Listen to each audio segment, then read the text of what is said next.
নূরকে এমন ভাবে পেটানো হয়েছে যা আগে কখনো কোন রাজনৈতিক দলের প্রধান নেতাকে করা হয়নি, সেটা যত ছোট দলই হোক না কেন। গণধিকার অফিসে কেন হামলা করলো? পেটানোর পরে জুলাই আন্দোলনের পক্ষের একটা রাজনৈতিক দলের অফিসে আর্মির হামলা এই প্রথম। কেন করলো এটা আমরা মিলাই দেখবো। এখন প্রশ্ন হইতেছে যে কেন হইল। বিশেষ করে নূর যখন ওয়াকারের পক্ষে সবসময় দাঁড়াইছে, আর্মির পক্ষে দাঁড়াইছে সবসময়, হাসনাতের সাথে যখন ওয়াকার এসে বিতর্ক হইল না, নূর ওয়াকারের স্পোক্সম্যান হয়ে উঠলো। সে কইলো ওয়াকারের ডাকে যায় নাই, ছাত্র নেতারা নিজে নিজেই গেছে। দেখেন ওই সময় নূর কি বলছিল সেটা একটু বলি।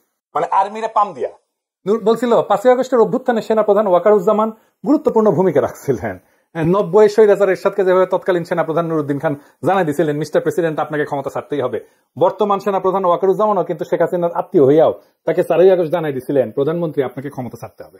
আর সেনাবাহিনীকে টার্গেট করে এই ধরনের বক্তব্য আসাটা আমি সম্পূর্ণভাবে উদ্দেশ্যমূলক এবং অভিসন্ধিমূলক বলে মনে করি। এই গণ অভ্যুত্থানে সেনাবাহিনীর বড় একটা ভূমিকা ছিল, যা ভুলে গেলে চলবে না।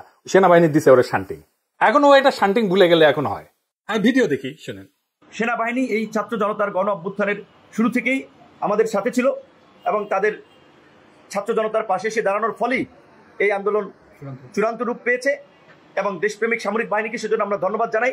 আমরা যে একটা নতুন রাষ্ট্র, নতুন রাজনৈতিক ব্যবস্থা গড়ে তুলতে চাই, সেখানে সামরিক বাহিনী, প্রশাসন, ছাত্র জনতা সকলের অংশগ্রহণ প্রয়োজন। সেখানে সামরিক বাহিনী কিংবা প্রশাসনের মধ্যে এই ধরনের বিশৃঙ্খলা তৈরি করে উস্কানি দিয়ে এটা করা সম্ভব নয়। যারা এগুলো করছে এর পেছনে কারণগুলো খতিয়ে দেখা দরকার। এমনকি এই মার খাওয়ার আগে, এই কিছুক্ষণ আগে, মার খাওয়ার কিছুক্ষণ আগে নূর কি বলছিল সেটা দেখি। আমাদের ভিডিও বানায় রাজনীতি খাই দেবে, এত আম্মকের দল তারা ভিডিও বানায় আমাদের রাজনীতি খাই দেবে। আমাদের রাজনীতি এত সস্তা। হ্যাঁ, মির্জা ফখরুল সাহেবকে বানায় ভারতের দালাল, আমির খসরু মাহমুদ চৌধুরীকে বানায় ভারতের দালাল, রুমিন ফারানাকে নিয়ে ভিডিও বানায়, সালাউদ্দিন সাহেবকে নিয়ে ভিডিও বানায়, জামাতের নায়েব আমির তাহের সাহেবকে নিয়ে ভিডিও বানায়, আমাদেরকে নিয়ে বানায়। তাহলে এই দেশে আর রইলটাকে বাকি? তাহলে তাদের রাজনৈতিক এজেন্ডাটা কি? এই দুষ্ট লোকগুলো সূক্ষ্মভাবে মানুষকে বিভ্রান্ত করছে, মানুষের ব্রেন ওয়াশ করার চেষ্টা করছে।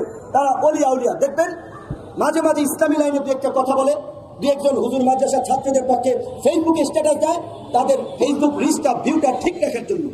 তারপরে ওই ভিডিও বানিয়ে সেদিন নাকি শুনেছি ওয়ালটনের কাছে পাঠিয়েছে।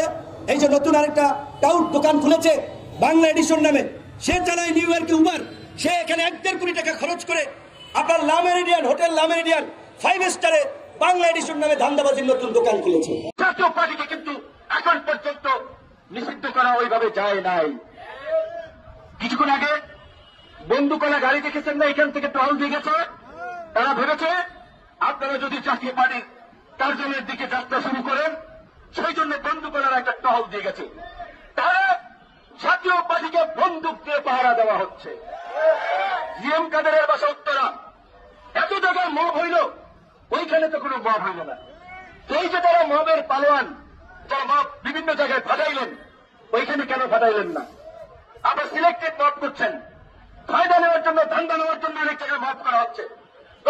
গতকালকে এই রিপোর্টার ইউনিটিতে কার্যত এই সমস্ত বিভিন্ন ব্যানারের মাধ্যমে আওয়ামী লীগকে ফেরানোর কিংবা আওয়ামী লীগকে প্রাসঙ্গিক করে হচ্ছে একটা প্রক্রিয়া চলছে, সেখানে বাধা দিয়েছেন চোখটি। দেখেছেন তো, মানে ও মব নিয়ে কথা বলতেছে। নূরের পলিটিক্যাল স্ট্যান্ড ছিল pro Waker, pro army, pro মুক্তিযুদ্ধ।